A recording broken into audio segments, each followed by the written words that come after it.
اليوم راح اجرب اغلى مكياج في منطقتي وارخص مكياج في منطقتي. واحدة منهم جدا بروفيشنال، راح اروح حق ممكيجة مبتدئة. ابي اشوف صدق في فرق ما بين المكياج الغالي والمكياج الرخيص. خلنا نشوف الفرق ما بين مكياجهم وما طول عليكم. ليتس جو. انا توني واصلة الصالون، رايت بشعري بكشتي. اوكي، خلنا اقيمهم لكم. الصالون كان حيل قديم. من ناحية المكان أقيمه 1/5، وبالنسبة لتعاملهم كانوا متعاونين ولا بقيين، أعطيهم 4/5. أوكي without eyelash 7. أوكي يلا let's go. بالنسبة للأسعار، أنا طلبت مكياج كان قيمته 7 دينار بحريني بدون الرموش، وهني سويت أكبر غلطة بحياتي اللي أنا لحد الآن ندمانة عليها، وطلبتها تقص أطراف شعري. رغم بساطة المكان وعلى مع أنه قديم، ولكن نظيف من الداخل، ولاحظت أن المكان ما فيه غبار، يعني الستاف الموجودين معتنين في المكان. واضح أن الممكجة كانت تعرف الخطوات لترطيب البشرة والعناية فيها. دائما كانت تسألني إذا تبيني أسوي لها شيء أو في شيء مضايقني، وطلبتها كوب شاي وما كان عندهم. طلعت وراحت محل يمها، جابت لي الشاي ورجعت، وهذا الشيء جدا عجبني شلون هي قاعدة تخدم الكاستمر. بالنسبة للمكياج نفسه كان مأساة. انتوا لاحظوا وهي تحط المكياج، لاحظوا ورا نوعية المكياج المستخدم قديم. كانت تنظف البشرة، تهيئها، ترطبها عشان قبل ما تحط المكياج. كل شي كان تمام، والفونديشن ناسب لون بشرتي. ولكن حصل شيء بعدين راح تشوفونه أنا ما توقعته.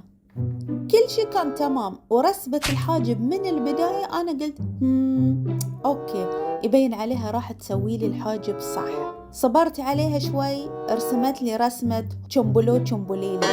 ما أعرف هذه الرسمة شو يسمونها، رسمة الطابوقة.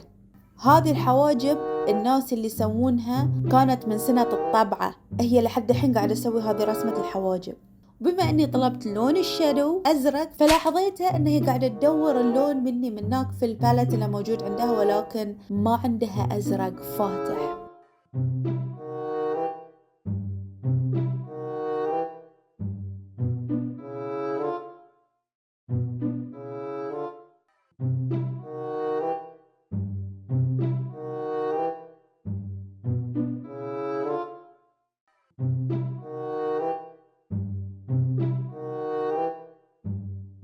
تذكرون من شوي لما قلت لكم حصل شيء أنا ما توقعته؟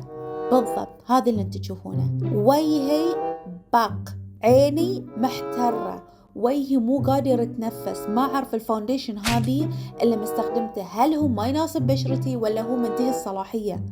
وجهي كان يحترق، حرفيا كان يحترق، بس قاعدة استحمل عشان التصوير. ولا حد يشوفني، خلنا أركض البيت. لا أنا وجهي تشوفون بيض الحرار قاعد يمشي. بغسل وجهي ما أقدر. ايش فيك انت متخارع؟ ايش فيك؟ تبغى تشوف شيء غريب يعني؟ لا فلي خلص سطرك. الحين انت هل مع كلف بوجهي ما استوعبت ان المكياج طين؟ اول شي قصة شعري ترى وايد، معنى انا قلت لها للامانة قصي شوي. بذمتك انت مختاره قصه كذي يعني؟ حملت عيدي تروحين له في الصالون. ترى انا ما شفته من ورا الصالون. وين رايحه انت؟ مو بكذي، وين رايحه؟ انا توني مستوعبة ان قصة شعري كلته. أنا جنيت على روحي لما رحت لها. أول شي لازم أغسل المكياج لأنه وجهي قاعد يحترق. هذه أحد التصويرات الموجودة سابقا عندي. شوفوا طول شعري لوين واصل. تعرفون شنو الشيء المضحك؟ إن أنا في الصالون أبدا ما حطيت بالي على قص الشعر، لأن قلت لها فقط إنش، واعتمدت إن هي فقط بتقص لي طول إنش، ولكن كنت مركزة على التصوير وناسي شعري.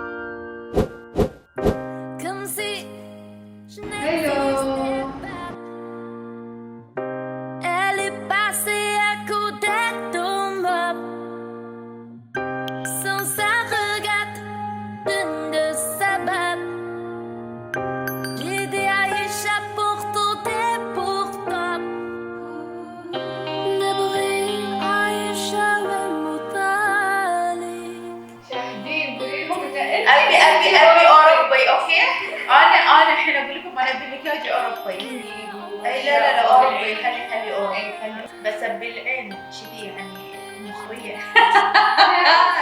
اول شيء رطبنا الوجه بموسترايزر بالبيوتي. انا وايد احب الموسترايزر اسمه هاني بام. ما تحسين ان الفونديشن يصير هني ديرتي يتقشر. الحين بحط موسترايزر من ديور. ندى كادي من البنات الموهوبات في مجال المكياج، تمكج عرايس ولها خبرة كبيرة في المجال. المكياج اللي راح تشوفونه قيمته 50 دينار بحريني، يعني 130 دولار. طلبتها مكياج أوروبي خفيف مثل المكيجة الأولى عشان نقدر نقارن ما بينهم. جدا المكان راقي ونظيف والشيك، راح أعطيه 5 من 5. أيضا راح أحط حسابها الانستغرام تحت في الديسكربشن بوكس، لا تنسون تزورون حسابها. خفيف وريحته والأكل. المشكلة ما أستخدمه للزباين لأن استخدمت لي أنا بس هي أنا ما يصير كل وحدة أحطها. تعرفون ناس مقامات. لا مو مقام. راح تشوفون بعيونكم، ما يحتاج أشرح لكم أكثر. وشغلها راح أقيمه أيضا 5 من 5. I don't know يعني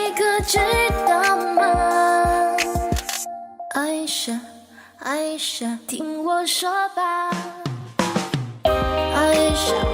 عايشة écoutez-moi عايشة top bab عايشة أنا نبغي عايشة ونموت عليك. حبيت. أي حلو. هي أكيد حلو. شلون شغلك حلو ممتاز. الله هذا عجيب. كتبوا لي تحت انت شو رايكم في مكياجها؟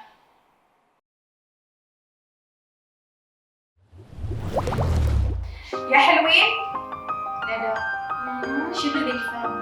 سويته في اقل من ساعه، وهذا اللي تشوفونه في اقل من ساعه. شغل وين نظيف وين مرتب انتم شفتوه، لان عندي شغل بعد فانا ما حطيت شيء. كان المقدور هذا احط لكم حسابها اليوتيوب والانستغرام تحت. سووا لها سبسكرايب ولايك وهجموا عليها في الانستغرام، سووا لها فولو وشوفوا حسابها. ترى أنا محتواي غير حياكم متابعين. مرة وشوفوا قناتها. ترى هي من زمان يوتيوبر، انا توني مكتشفتها. فلا تنسون اخذكم لايك سبسكرايب وشير، ونشوفكم بالفيديو اللي بعده. سي يو باي باي.